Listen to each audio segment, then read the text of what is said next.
Hey, what's up, deepest ones? This is Stephen and Ryan from Phantology with our part two Rhythm of War review. So, glaring, flashing red lights. If you haven't read past part two of the book yet, just stop listening. Come back later when you have. We're talking spoilers for the first two parts, but not anything past that. And I can guarantee that since neither one of us have read into part three yet. So this is actually perfect timing for us. And if you just finished part two, or you want to just look back at what you might have missed in part two, because I'm assuming it will be relevant for the rest of the book, then this is the time to listen. That said, Ryan, how are you liking the book so far? Um, I honestly, I felt like part one, I guess I wasn't on the part one podcast. So, part one really quickly, I felt like it started off pretty quick paced and then it kind of slowed down towards the last few chapters of part one. Yeah, a little bit. Excuse Yeah. me. And this one, I feel like it kind of did the opposite. For the most part, part two was a little bit slow until like the last five or six chapters.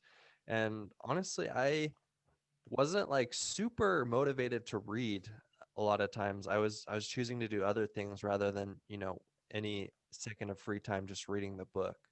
I was until the more recent chapter or the later chapters in part two. Mhm. Those really picked up and I was pretty eager to find out what was going to happen next. So I got through those ones pretty quickly.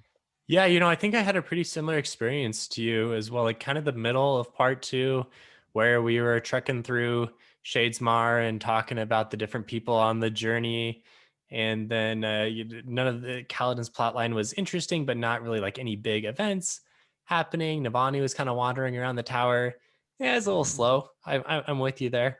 And I don't think I was super motivated to read either. But the end of part two had a little mini Sanderson avalanche, if you will, maybe just like more of a little mini climax. And I was pretty into that. I was really dialed in. Last night, I stayed up way too late listening to that part. Yeah, it's definitely the part ends with a bang. So I'm excited to talk about it. Okay, so as we start talking about this, we're going to start with the interludes. We're going to cover the interludes, consider that like a part of the part that follows the interludes. So we will talk about the Sill, Shahnot, and Taravangian interlude in this one, but we're not going to talk about the interludes between two and three. Those will come in the part three review. And before we actually get into any of that stuff, if you like Phantology, you can find more at www.phantologybooks.com. Our full catalog is there, or on any of your podcast providers, or on YouTube. We're out there, pretty easy to find. And then if you want to support the channel, you can do that at patreon.com/phantology_books. Okay, so going into the interludes, interlude one was about Syl, and we're not going to talk through every chapter in this much detail, but these were all pretty disparate enough. So let's kind of talk about what each one was. So this Syl interlude, actually, I had read months ago because he sent this out in a newsletter. Did you read that? I did not read that. I didn't know that. Yeah. So this wasn't as new to me. He may have made some changes. I don't remember exactly. But what do you think of actually getting a Syl point of view? It was interesting. I didn't think that it was groundbreaking in any way. It was just kind of following her flying around and getting into her head a little bit. And I guess it humanized her a little bit more as rather than just being, a whimsical sliver of deity. She's actually showing a bit more human emotions, which maybe she's gaining as her Yeah. bond with Paladin progresses. I think they kind of talked about this later too when Kaladin and Teft were sitting around in the bar right before Eurytheru fell apart, where Syl was becoming. I don't remember if that was exactly where, but at some point, Syl looked very, more human, more solid to Kaladin. She's starting to read in this chapter as well. So you can tell this bond is strengthening, and hopefully, it's leading towards a fourth ideal. Yeah. Hopefully. Yeah, after the way Oathbringer ended with Kaladin just not being able to progress radiant wise, I really hope we see that this book. And I think it's really sweet and cool how Syl really wants to understand Kaladin, how concerned she is about the dark brain side of things, and how she's really encouraged by him perking up, by becoming a surgeon again. I think their relationship is really great. And it's kind of strange because she's this alien creature of sorts and he's a human, but at the same time, they both bring a lot to the table in this relationship. Yeah, I think she definitely sees something in Kaladin, which she's trying her hardest to bring out. She knows what he's capable of and how good he can be, and but it's just hard for him to see that a lot of times. And so she's really there trying to help him find that. So the other thing in this interlude was the info we got about Bondsmiths because she has a quick conversation with Dalinar. We almost got zero time with Dalinar. It was just this, and then before he took off onto the, I guess the front over there in Emil, and we'll see how that what happens in the next part. I'm assuming because that wasn't in this part, but this conversation got to a little bit of an info dump for Bondsmiths, but some good information. So just to quickly summarize, Bondsmiths created the original Oath Pact. They existed long before the other Knights Radiance. They connected the Heralds to Braze. They bound the other Surges. They brought the humans to Roshar and discovered the Nail Bond. So bondsmiths are something different, something special here. Do you have any like theories about what's going to happen with these guys? I was just kind of wondering.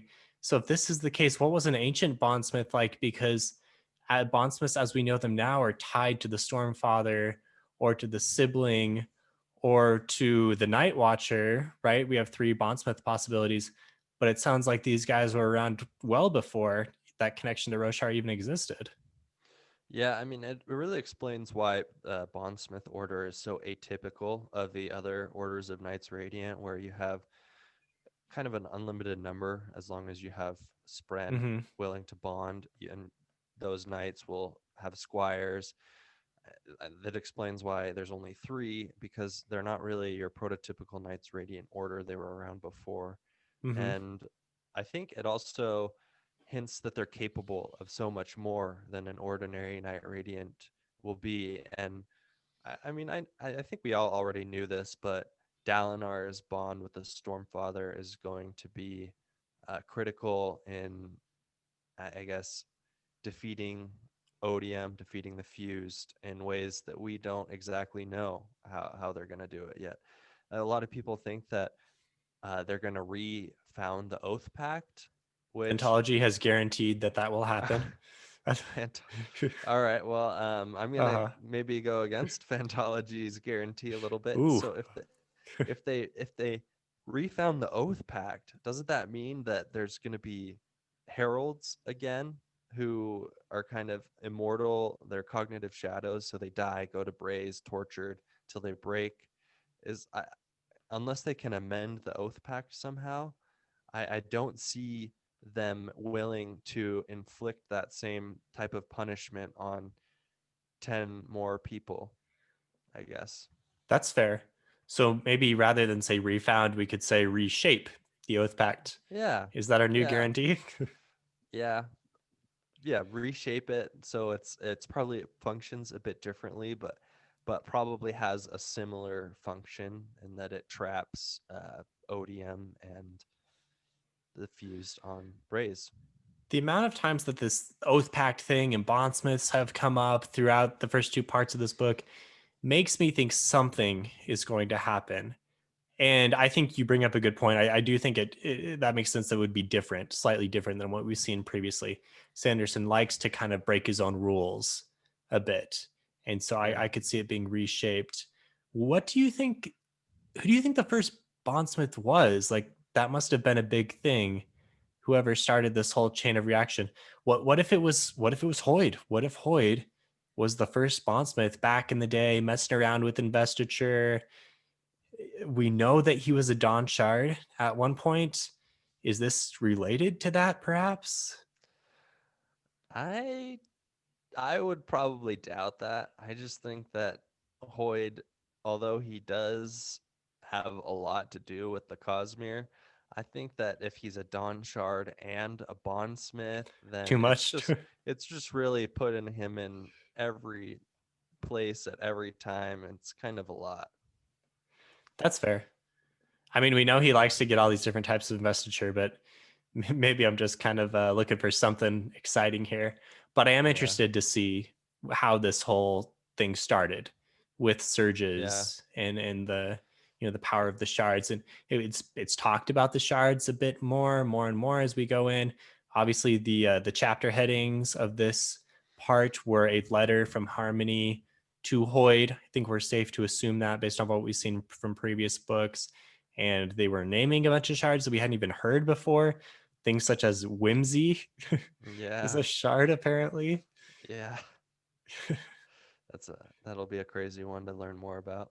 Yeah, so I guess Sanderson's finally settled on what the names of some of these are going to be. All right, anyway, let's talk about the second interlude here. So Shallan, and this one was interesting for a couple of reasons. One, it confirms that Shallan was actually not lying to Shalon and the Ghost Bloods. Like, she seems to really be willing to send them a spren. I think it's a light spren. So if Mraize was to become a Knights Radiant, he would be a Will Shaper as well, along with Bentley.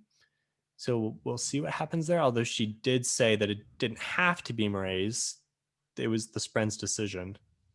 Yeah, and um, an important thing to note about Shah Anat, although she wasn't lying about being willing to betray Odium, her intentions aren't really super altruistic. I think they're more motivated by uh, desire for her own form of power that she knows she won't be able to get under Odium, because she, at the end of her interlude, she talks about the potential of maybe becoming a god herself.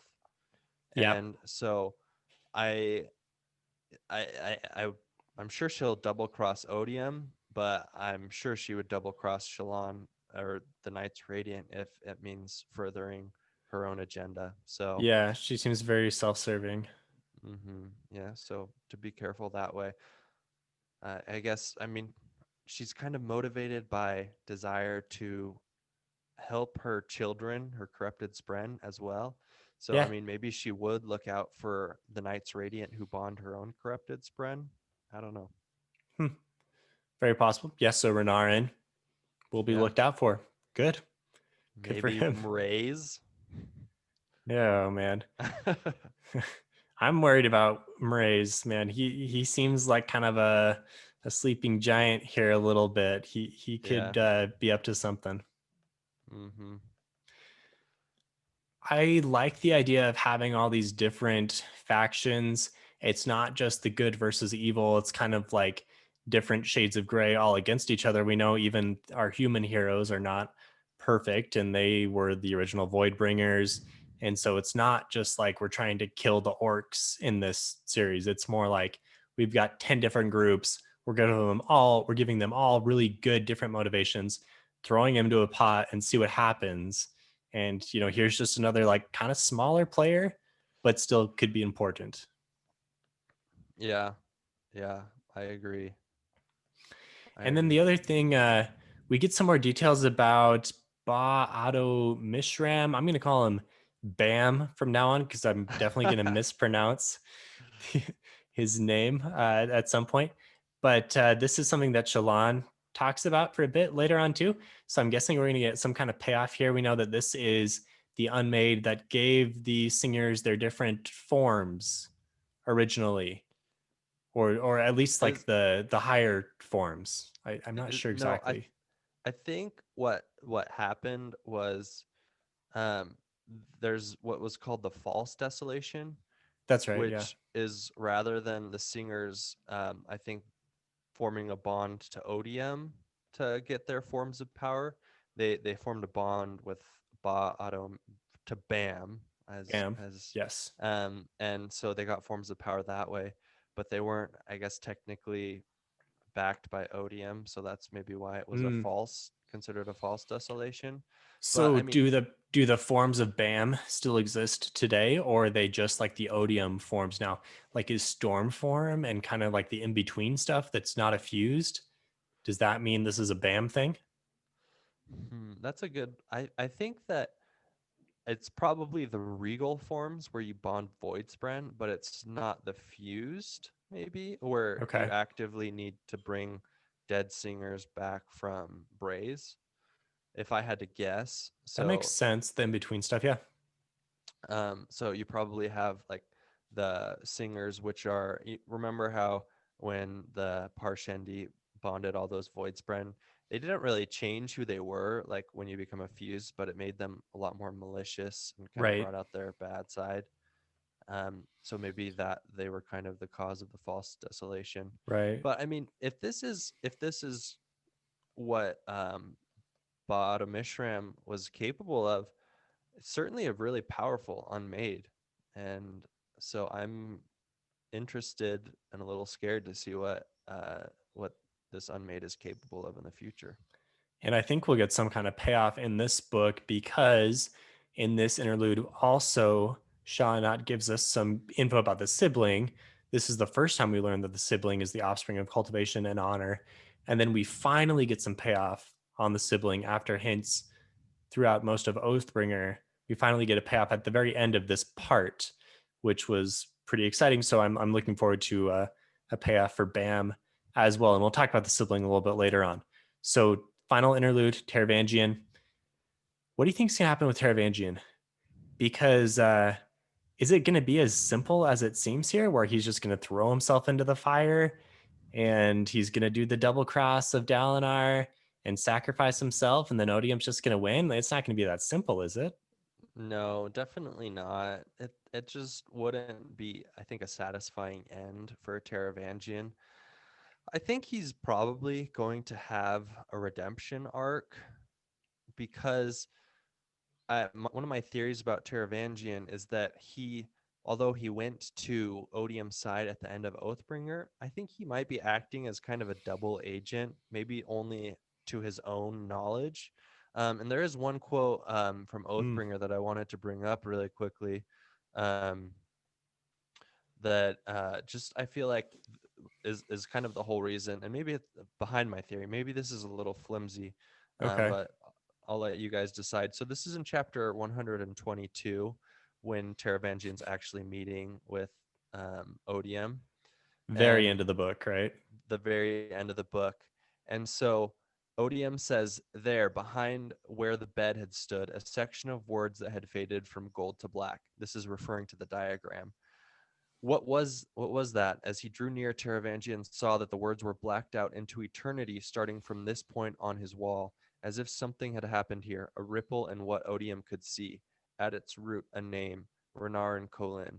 So um, this kind of hints that Taravangian knows that Renarin is a hole in what Odium can see. And if he truly had betrayed uh, I guess, humanity um, and joined Odium's side, I feel like he would have been Hmm.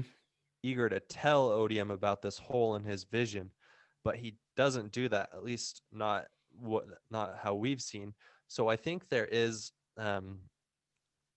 part of his plan which is not really been hinted at other than this part that we haven't seen at all and we're going to see in the future.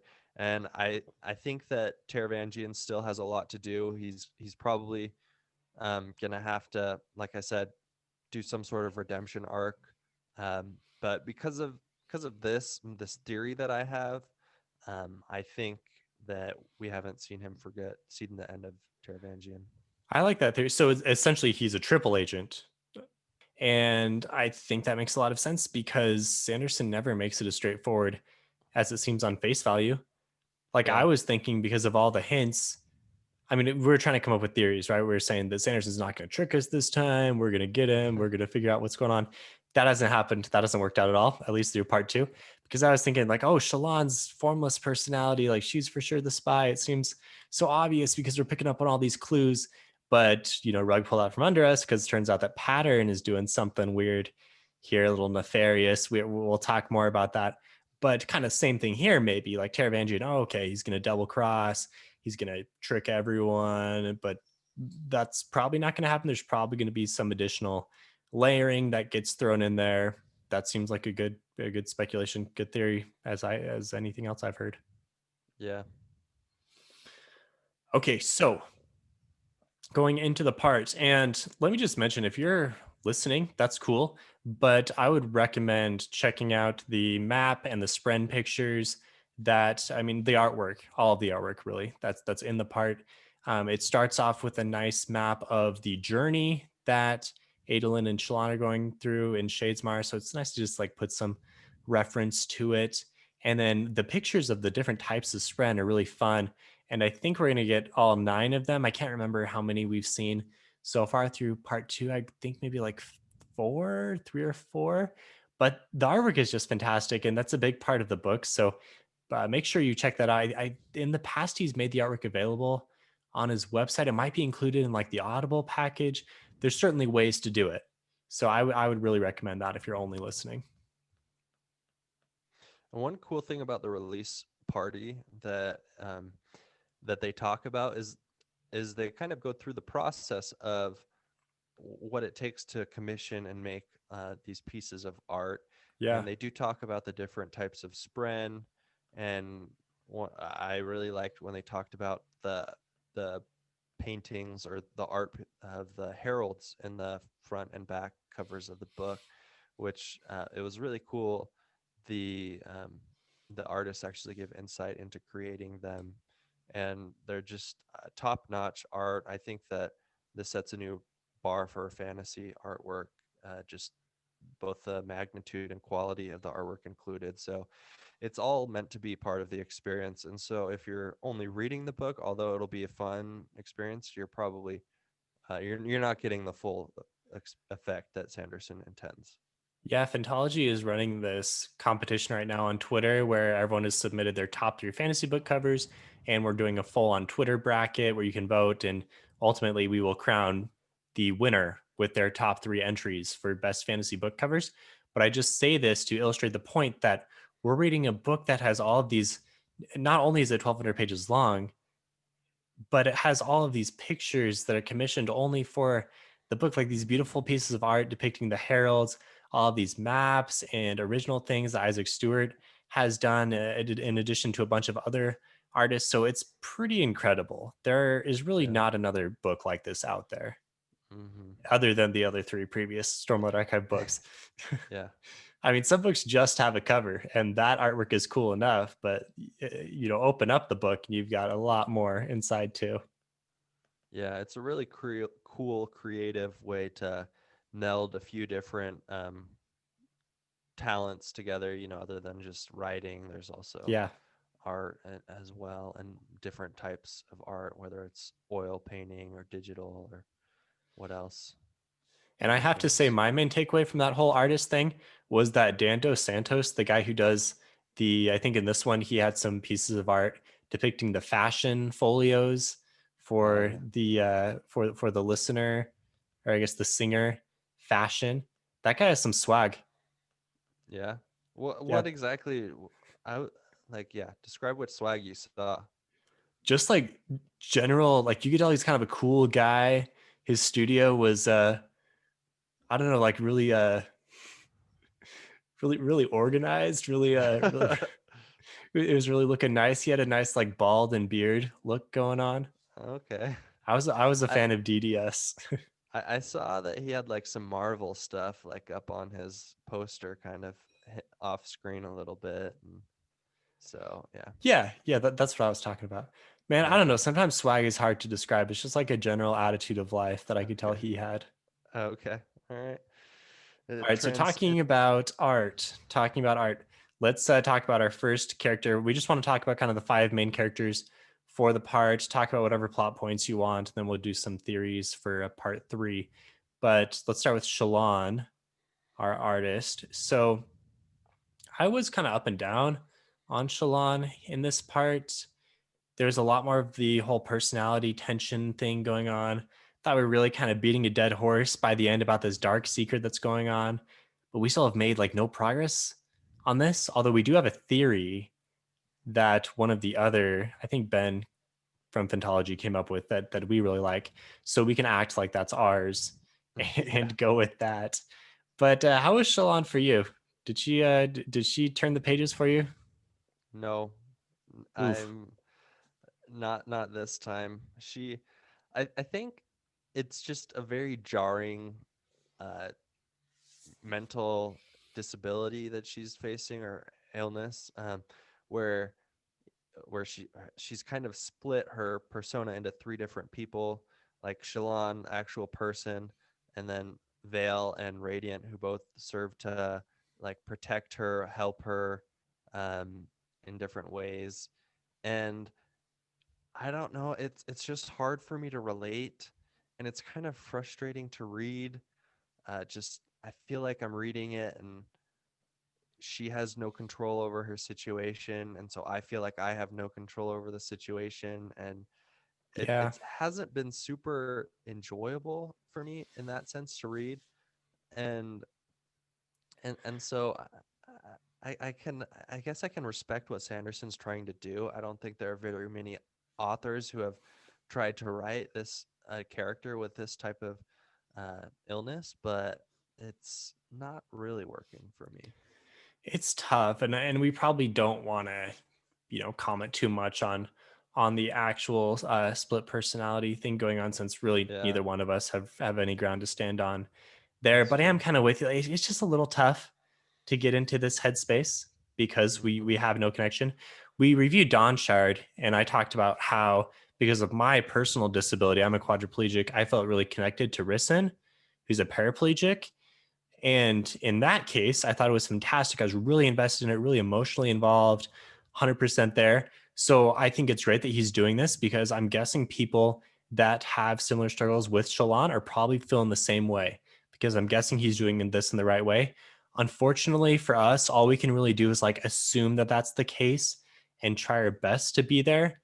But if that's the price we pay for him representing another underrepresented group, I think that's great. So I'm totally willing to turn the pages for that cause.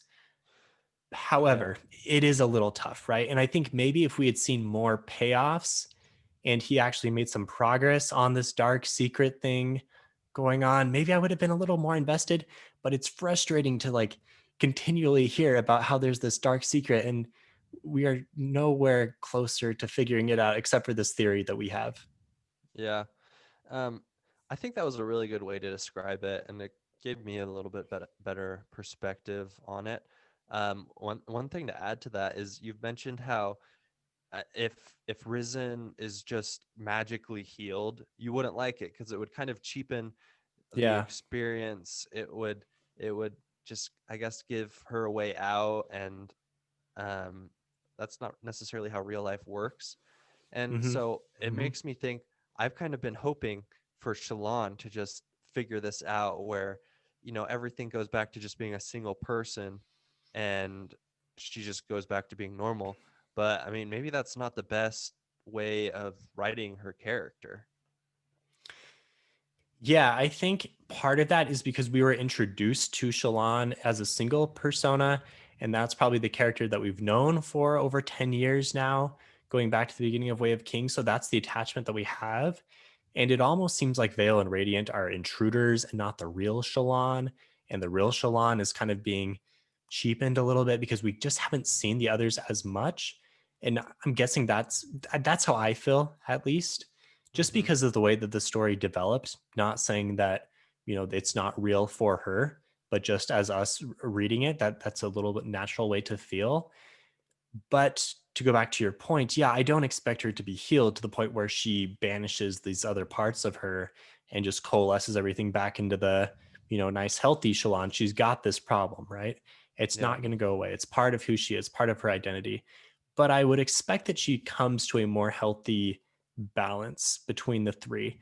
Not her saying it's healthy and it's really not, as we have throughout this whole part, but something where, she's able to go between her different personas, but it all really is the Shalon character and not these like three disparate. And I don't know, maybe I'm talking about this wrong. And if I am, I apologize. But that's just kind of how it seems to me. Like Sanderson is going for a healthy balance. She's not there right now, but eventually she will get there. And I would expect to have a similar thing happen with Kaladin's depression, right? Like depression isn't something that just goes away, but it can be worked on. You can come to a healthier balance of your emotions. Mm-hmm. Yeah. I'm glad we talked about this. I feel like it's given me a new perspective for when I'm reading Shalon in the future. Nice. Okay. Yeah. And you know, we're trying our best here, but really we don't have any backstory or any you know, neither one of us have any personal connection to Yeah. this type of disability. So, you know, please forgive us if we've said anything that is just wildly incorrect, and let us know, because you know, I'd love to learn more. Being disabled myself has really kind of opened my eyes to a lot of the different struggles that people do. So I would like to learn more. Anyway, let's actually talk about what's going on here. So the whole spy plot line thing, did you like it? um, not, not really. I guess. I feel like I was maybe It's setting you up for that one. yeah. I kind of. It seems like you didn't like it either, but I didn't really like it just because it wasn't that interesting. I felt like it wasn't going to be any of the people that Shalon suspected anyways. It was going to be somebody we didn't suspect. And Yeah, when so, she was going through her list of people, you're like, none of this matters because it's not any of these people. Why are we right, doing this? right. And so I wasn't really into it as she was going through this investigation where she was laying false information, and then Hmm. it's it leads you to believe it's one person, Beryl, who then they're like, "Oh, wait, maybe it's not Beryl."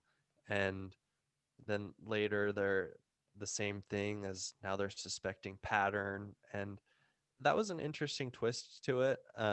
And I definitely have some stuff to say about that when we talk about the theory. I don't know if you want to do that now or later. Yeah, let's get into it because this was the majority of Shalon's portion here. So, like you said, the whole time through these three, I was never thinking it was either Ishna, Vatha, or Beryl. It was never going to be any of these ones. I always thought it was Shalon's other persona, and she was really secretly moving things around. I didn't think it was Pattern. I That was not something I suspected. So I think that was a really nice twist. So the spy thing did redeem itself for me a little bit, at least for me. I did not think it was Pattern, and so it's interesting to see this. And I have no idea why Pattern's doing this, other than there's some kind of he's involved with the Ghost Bloods. Somehow the theory that Ben has postulated that we like is, if you remember the Deadeye, the new Deadeye that Adeline found at that market when they first landed on land. They went to the market. Adeline found this new Deadeye Spren. It's been dead for like 10 years. It came from somewhere out in the east. It's a cryptic. It's like totally random. Why is this thing here? And the theory is that this was Shalon's original Spren when she was first bonding. And the memories she's trying to suppress is her as a child breaking her oaths, killing this Spren, and then Pattern was sent there as some kind of replacement from the Ghost Bloods. And it makes sense because Pattern is acting like he remembers stuff later on in the part, and he clearly doesn't. So it must have been some other Spren that Shalon was using, right? And so here's a dead cryptic right here. I like it. I like the theory. So Yeah. I think we're guaranteeing this one.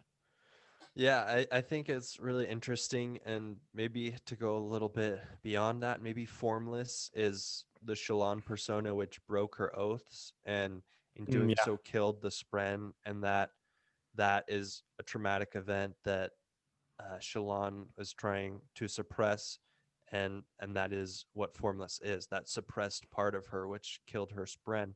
And it also makes sense because in other books, uh, Pattern, I forget which book exactly, but Pattern is like, "You'll kill me eventually," and Shalon's like, "What? No, no, I Mm-hmm. definitely wouldn't do that." And Pattern seems like pretty convinced that Shalon is going to kill him at some Mm. point. And so it would make sense that if she had already killed another Spren or Yeah. made Yeah. made them a Deadeye, um, and this could just be totally out there, but I really like this theory, and it would make sense that Pattern is maybe trying to claim he's like, I guess when Vale is saying, "Oh, there's this memory that I have, making up a fictitious memory in the garden."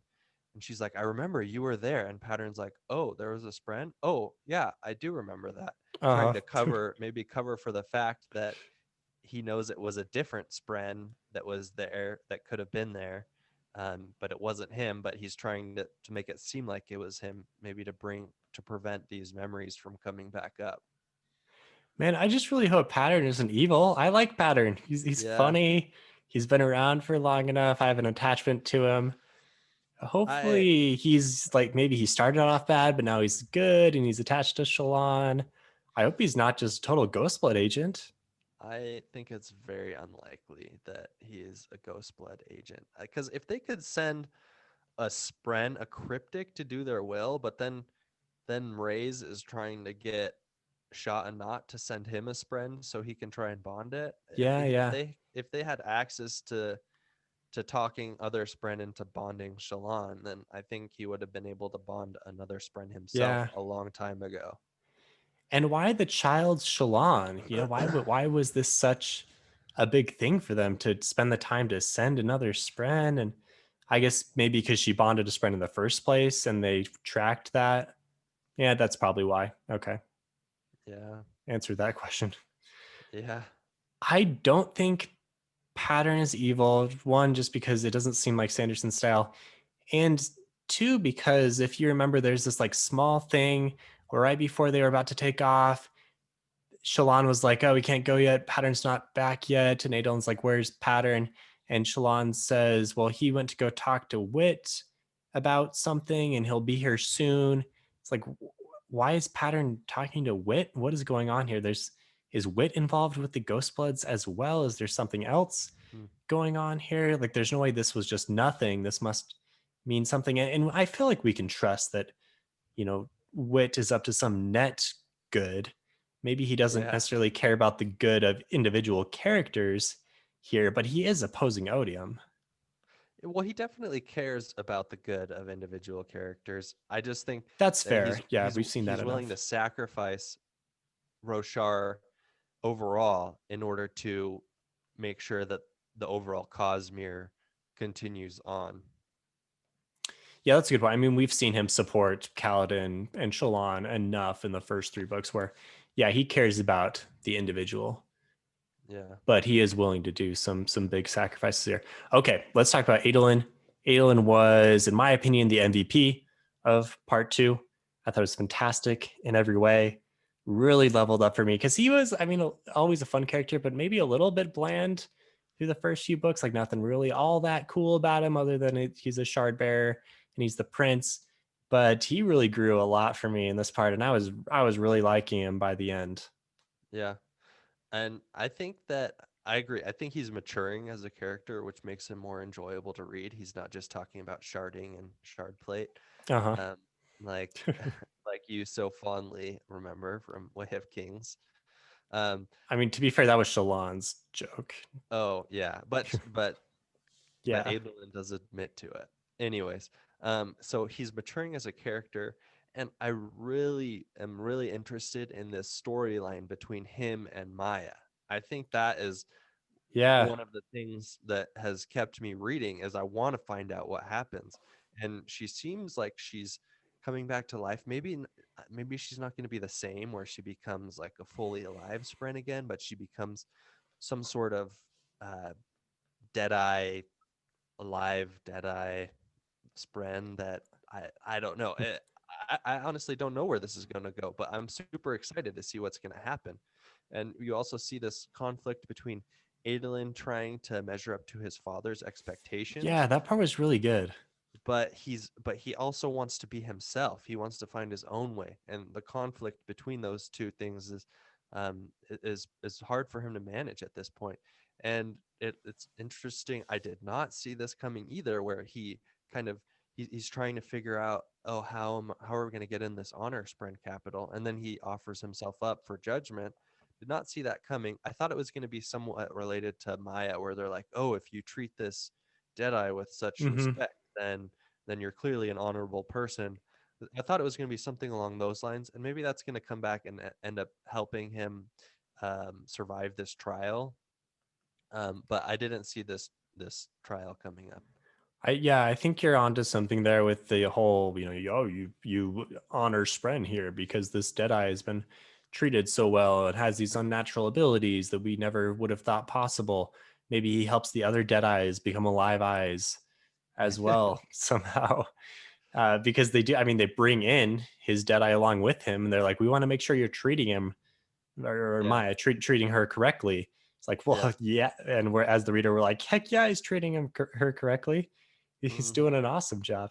I think the best part was when he was teaching Maya how to brush down Gallant.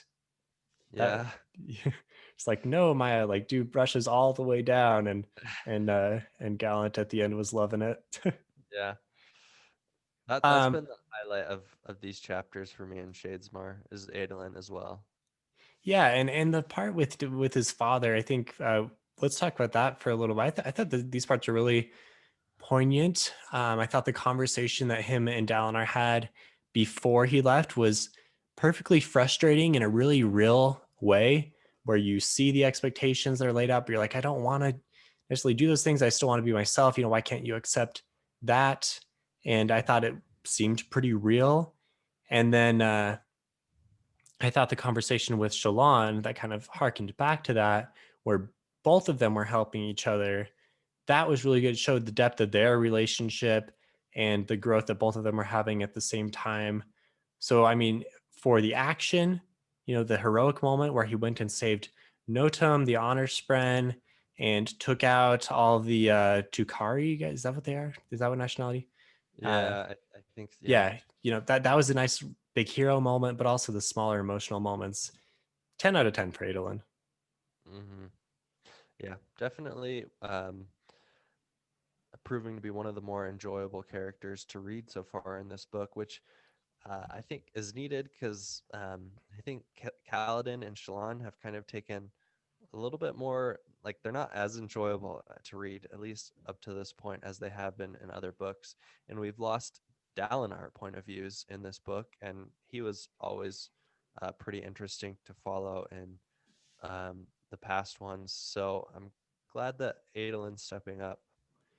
Yeah, I mean, Dalinar, Kaladin, Shallan are probably the most recognizable characters thus far in the series because each one of them got so much time in the first three books. Haven't seen Dalinar hardly at all. I mean, he's been there, but we haven't seen his point of view.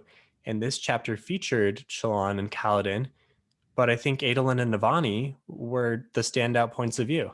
So pretty impressive that Sanderson was able to continue to elevate other characters and Hmm. not just go with the ones that we've already built up.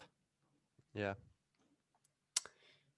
Did you care at all about the other heralds that were in Shadesmar, like Zoo and the Stump and Gadecki? You mean the Knights Radiant? Yeah, what did I say? You said the Heralds. Oh, yeah. No heralds that we know of. They could be lurking. Yeah, the Knights Radiant is what I meant. Yeah, I cared about them a decent amount. I really liked getting to know the Stump a bit more than what we saw. Godecki was interesting to see him remembering or like looking around at all those Tukari who had been killed. Yeah, He was some decapitated. Yeah. he was following his oath, which is I will remember those who have been forgotten or some or who have been Yeah, lost. I think that's it. Yeah. And so it was kind of cool to remind me. I was like, oh yeah, that is like kind of what the Edge Dancers oath is all about. Because I think at this point we haven't seen too much of them other than Lift. We're like, oh, they're the guys that slide around and heal people. Hmm. So it was kind of cool to see one of them fulfilling their oath in such a way. Zoo, I'm not super interested in. But one thing I I've been a little disappointed with is that we Stoneward just kind of happened to show up in this book. Like we never saw. We were kind of introduced to Shalon, who was the first light weaver, or that we Hmm. know of, and Callan, who is the first wind runner, and Dalinar, who is the first bondsmith, and Lift, who's the first edge dancer. We weren't really introduced to the first stone ward, and then like we kind of see their background and then how they kind of start producing more stone wards. It was just like overnight, or I guess over a year, all of a sudden they have stone wards, which was a little disappointing to me. So I liked seeing the peak spren, the wapom or whatever, Yeah. uh, and getting to know that a bit better. But as far as Zoo as a character, I wasn't too interested. Yeah, I'm with you. We tried to do some backstory on her. Can't remember really what that was exactly, other than what she's Irale. Iriali. Yeah, Iriale, and the rest of her people have joined up with the Fused, and she's a bit of a troublemaker. And I think went around the Reshi Isles quite a bit. So okay, I guess I do remember her backstory a little bit, but I'd like to see them actually, like her and Zoo. I'd like to see some Truth Watcher and some Stoneward powers, both. Like, how are these Yeah, guys? What's cool about them? And I yeah. am not convinced that they're cool yet. Mhm. So I guess we'll see if Sanderson can convince me of that going forward. And I mean, each book has kind of covered a different order, and so we have Windrunners, the first book, Lightweaver, second book, Bondsmith, third book. Now we're going to get Will Shapers in this book, and the Hmm. fifth book of this arc is following Zeth. So I guess it's probably going to be a Skybreaker type book, where it introduces us more to the Order of Skybreakers. Yeah, So probably the tail five in the Stormlight Archive, the last five books, will also follow five other orders. So we'll probably get more familiar with Stone Wards later. It's just probably going to be a little bit later than I that's would like. fair. Yeah. Although that said, how many Will Shaper powers have we seen on screen? Uh, Like pretty much zero, nothing. We zero. saw Venli do a little bit of stuff in part one, but it's not defined very well at all yet. What are their surges again? It's transportation and one other one. Oh Um, gosh. Yeah, you'd have to look that up. That's yeah, we know nothing about Will Shaper. I mean, we could if we looked at Coppermind easily figure that out, but yeah, yeah, the naive readers that we are, we don't remember, and we're two fifths of the way through the book. that kind of brings up a greater point, which is that all the other books at this point you had a few flashback chapters of the character of interest, and I'm assuming our character of interest that we're mainly going to be following is Bentley, but she hasn't had very many viewpoints. She's had no flashbacks, so Mm-hmm. there's going to be a lot of catching up to do in the future parts in order to bring us up to speed with Will Shapers and Venley's past, if that's where Sanderson is going with this book, which is what I assume he is. Yeah, he for sure is. I mean, he said in Reddit posts to not expect the viewpoint chapters to happen or the flashback chapters to happen, I believe, until part three. So Oh, that's where okay. we're up to. And in the release party stream, Isaac was talking about the art that they did for Eshni and Venli backstories. So we'll see it. We'll see the flashbacks, but I really hope that it's convincing. I hope that I'm going to like it. Otherwise, I'm worried that there's like going to be a large percentage of the remaining chapters that are flashbacks that I don't care about. Mm-hmm. But maybe that's the wrong attitude. I'm excited for the flashbacks. I'm gonna Yeah. convince myself that I like the flashbacks. One of my hot takes was that the Parshendi are boring to me. So hopefully these can convince me otherwise. Okay, let's actually transition to talking about Venli and the happenings at the tower. So this part really just had the two different plot lines, right? The expedition plot line and the invasion slash assaults on the tower plot line. So Venli was involved in one side of the conflict. Obviously, we didn't have a whole lot from her, but it was mostly kind of like her boots on the ground a little bit as she followed around Rabanael, and she's trapped again, kind of in between in this terrible role. She's now killing people, and she feels awful about it.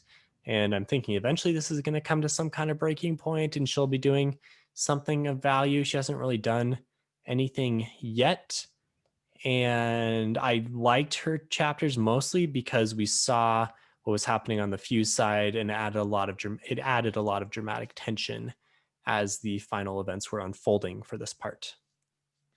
Yeah, a little bit info dumpy, but interesting when uh, Rabaniel is teaching Venli. Like, one thing that I feel a little bit silly that I didn't know is that the fused only had one surge for each.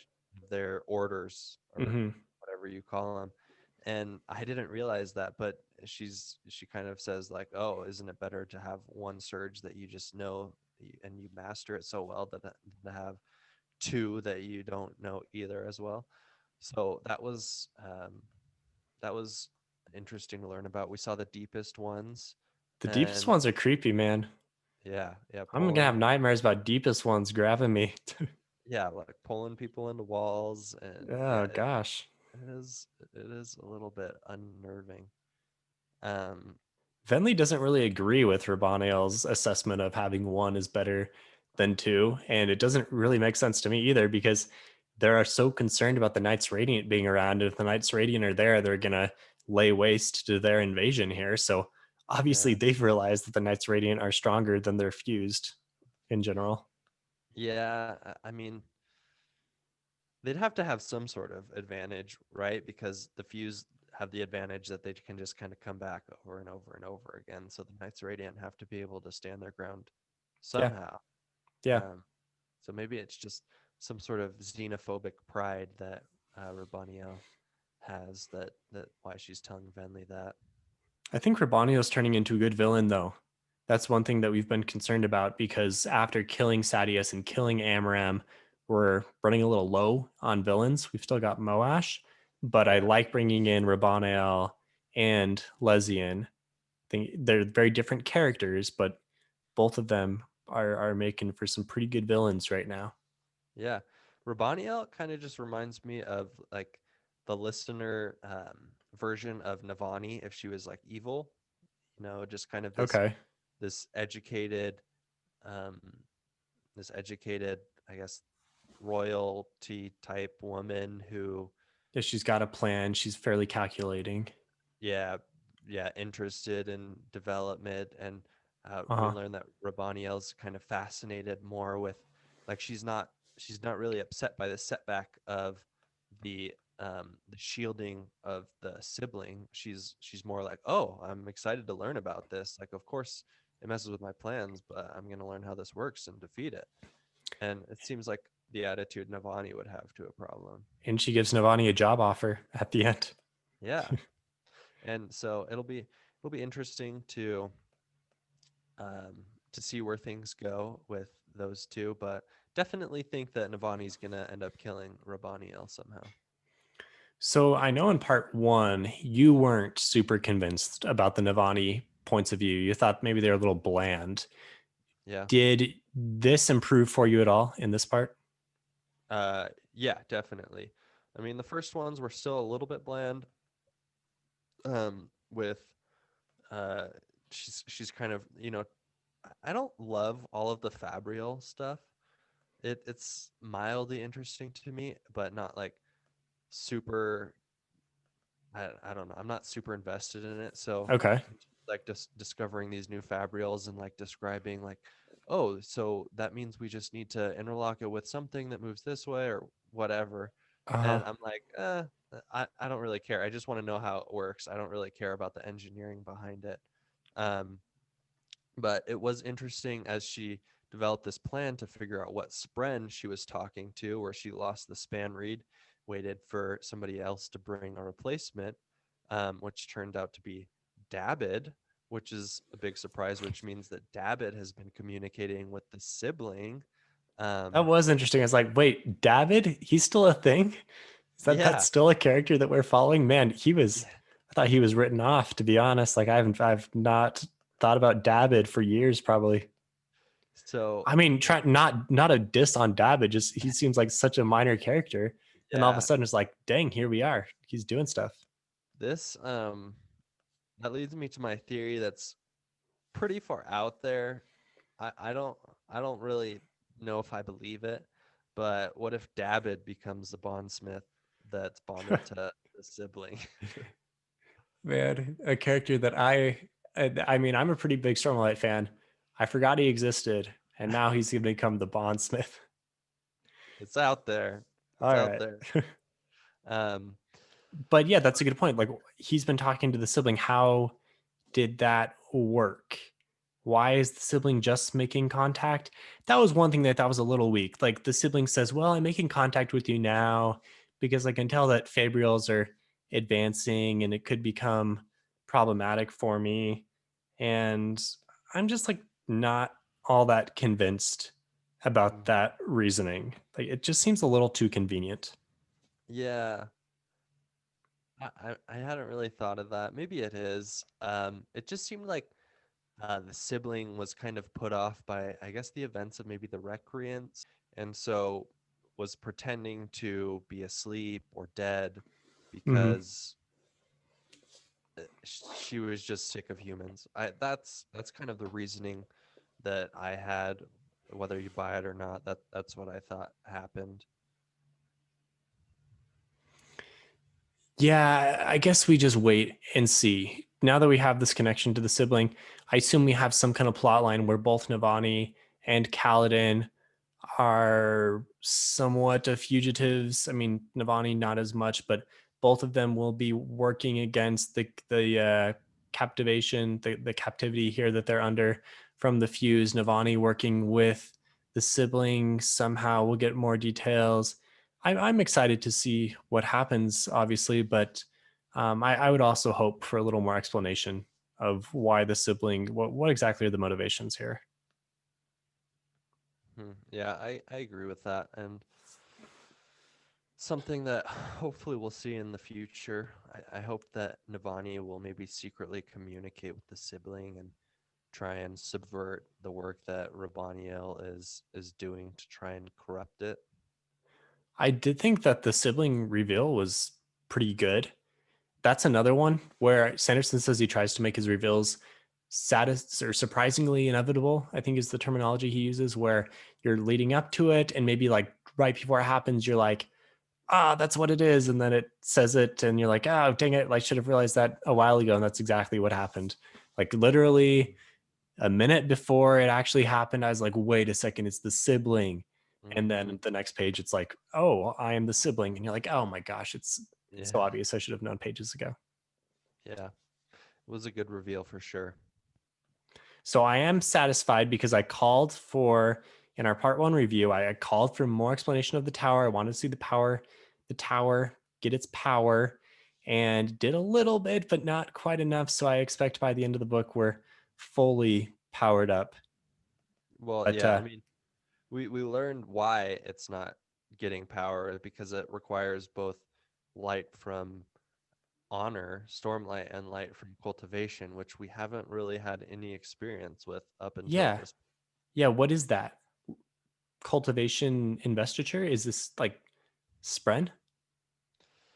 I mean, they're cultivation spren, right? Yeah. So I I I don't know. I guess maybe cultivation just isn't as free with her investiture as odium and honor have been, or maybe we're gonna get a third storm, the cultivation The storm cultivation storm comes in that three blasts different across. storms. Maybe the cultivation magic investiture, whatever you want to call it, is only accessible in Shadesmar, and they find out some kind of secret from that, and they bring it together, kind of like how the end of Oathbringer was, where they were bringing together Shadesmar and I guess the physical realm at the same time, but with more importance for Shadesmar.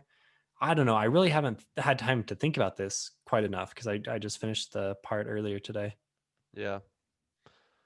But I mean, it was interesting to learn that part of the sibling, and also that maybe this was revealed in part one, but the sibling is the child of honor and cultivation. Weird thinking that shards can have children. That's going to lead to all sorts of confusion and Yeah. loss. But Yeah.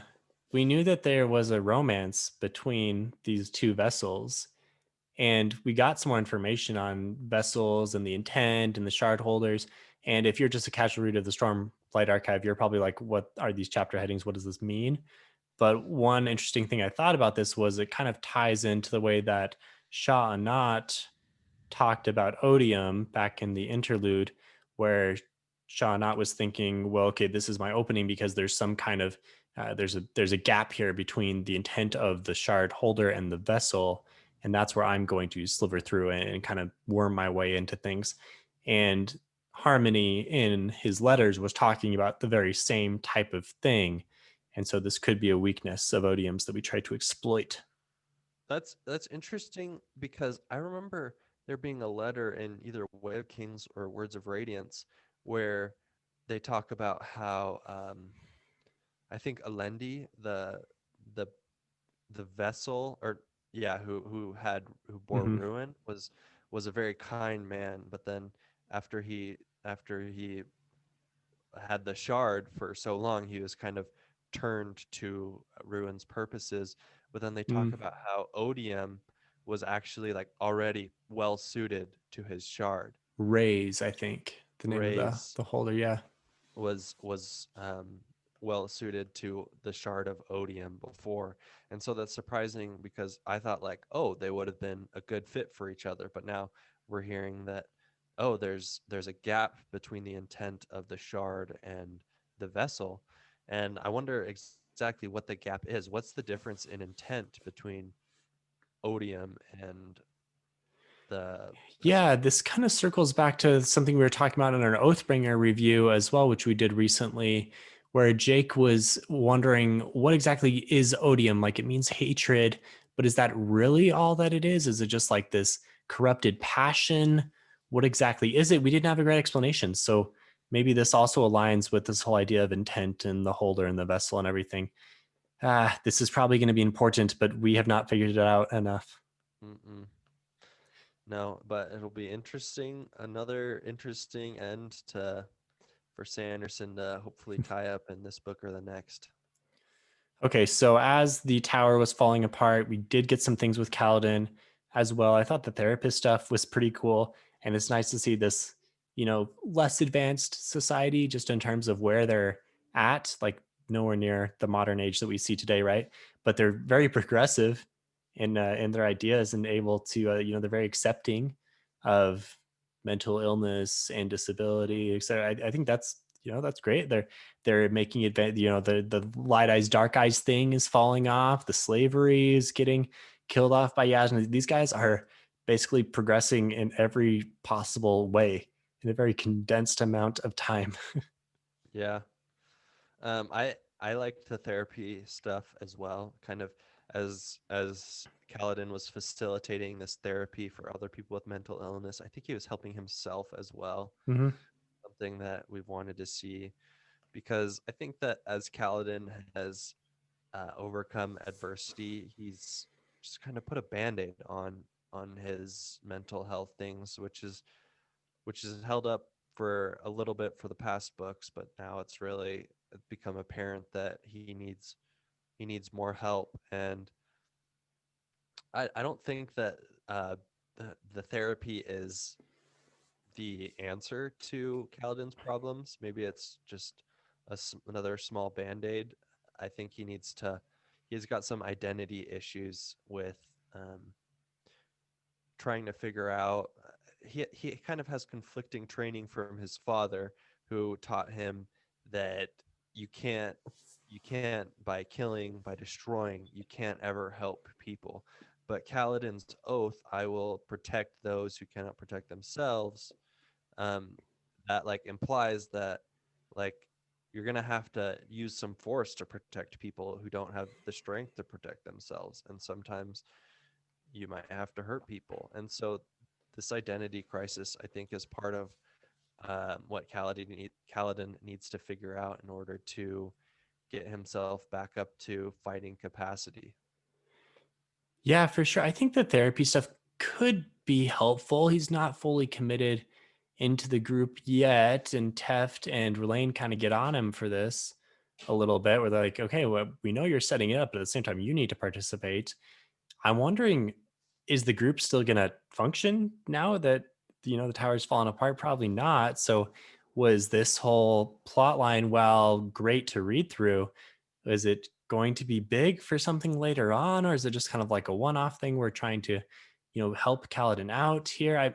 I think it's these characters that he's helping out. I don't remember the dude's name that he first finds, but I think these guys are going to be important somehow going forward. But now that Kaladin is just off on his own as a fugitive, I don't see them continuing to meet for now. But I will say that I was a little disappointed on his inability to act. I understand what was going on a little bit, but at the same time, it was just kind of frustrating to see everything fall apart. And Kaladin Stormblessed is not able to help out. That was tough to read. Right.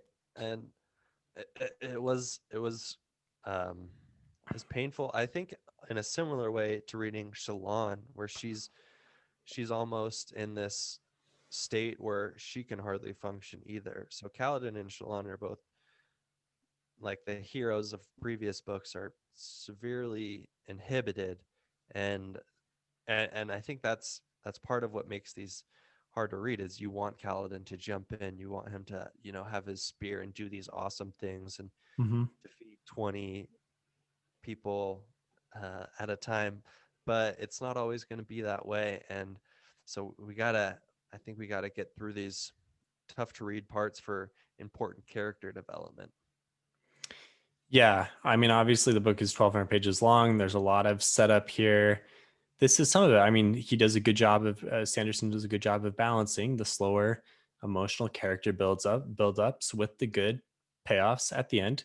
We had some payoffs in this part. We expect more later on. We expect more building later on. It's kind of that balance.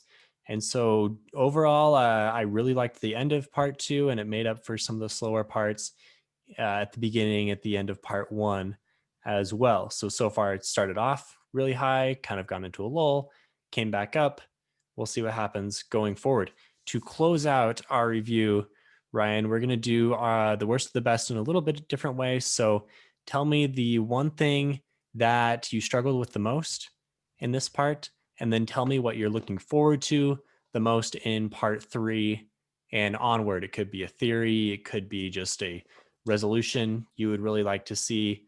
But that is going to be our closing segment. So if you're listening to the podcast, Michael Kramer and Kate Redding will read that in now. Okay. Ryan, do you have yours or do you want me to start? Yeah, I have mine. So Okay. definitely the hardest part to read, which is what we've talked about, was the inner conflict with Shalon, where she's just keeps hiding within herself, forcing Vale and Radiant to take over, and this disconnect between our personalities is jarring, and it's hard to see one of your favorite characters so crippled that they can hardly do anything productive.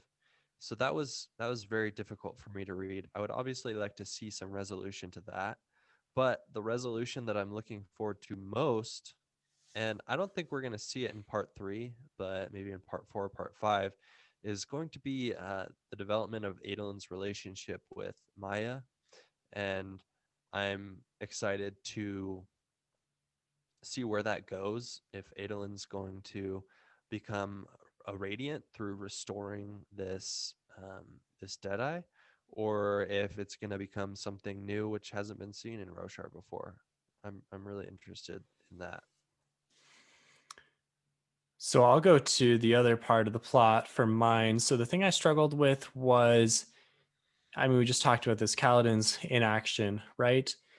But it wasn't necessarily that. It was when he chose to get involved, which just seems to be the most inopportune time, because he would have known that Teft and the other Radiants were in danger the whole time. The whole tower was being taken over, and then finally he chooses to out himself as a Radiant. Like, he really didn't think this through enough, and it.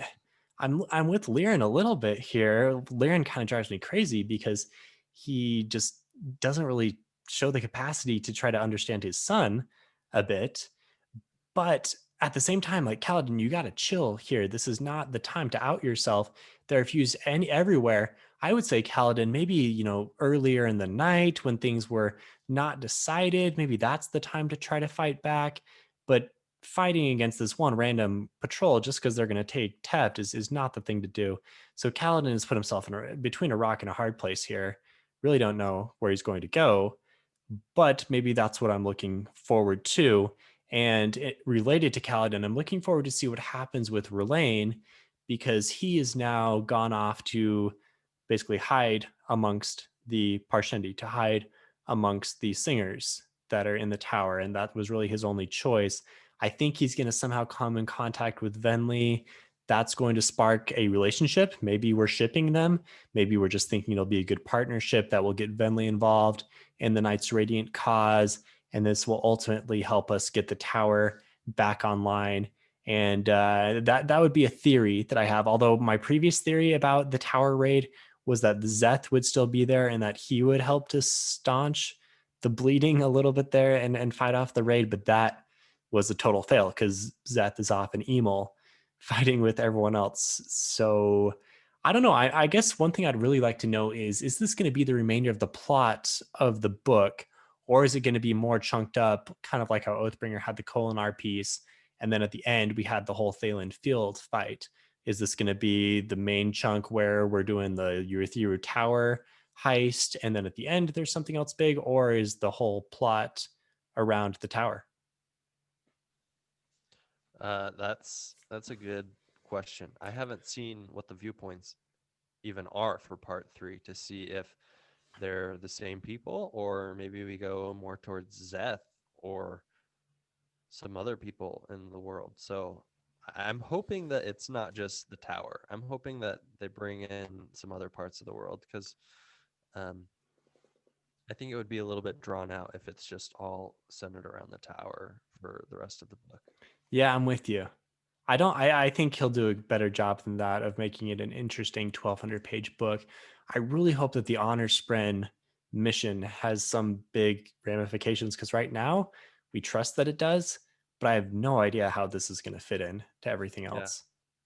Yeah, because I mean, even if they get those Spren who are willing to bond new Radiants, the new Honor Spren, I mean, they still need to bond the people, and then the people need to like become trained. So Yeah. I don't see exactly how it could help in the immediate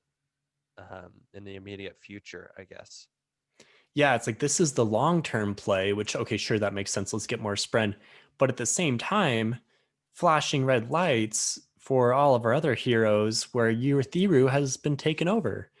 Yeah. And reading this end of the part, you're just thinking, oh crap, this is awful. When Lezian came in and he was gonna take out Kaladin, I think I audibly said something. I was like, oh no, oh, this is bad. This is bad. Came Hmm. came out loud even as I was reading. So I could not be more concerned about what's going on. Hmm. Yeah. All right, well that's a wrap for part 2, and now we can get back to reading, and we'll get working on our part 3 review. Still pretty pumped for the book. I'm excited that I was able to spend this much time on it already, and we still have 3/5 left. So Hmm. that's the gift that keeps on giving. Rhythm of War. Yeah. I mean, part of me is sad that I already have 40% done. I'm like, Yeah, oh, there is that feeling a little bit. Yeah. I only have 3 more parts, and then it's gonna be done. We're gonna have to wait for another 3 years for the next one. So I'm trying to savor it as I can. Cool. And if you like this review, you want to see more from Phantology, you can find our full catalog of episodes. We cover more than just Sanderson. Wheel of Time, Joe Abercrombie, Harry Potter, Red Rising, Dresden Files, all sorts of stuff. So if you like that stuff, you can find that at www.phantologybooks.com. Support the show on Patreon at Phantology, or at patreon.com/Phantology_books. Okay, Ryan, part 3. Off we go. Let, Go back to let's reading. do it.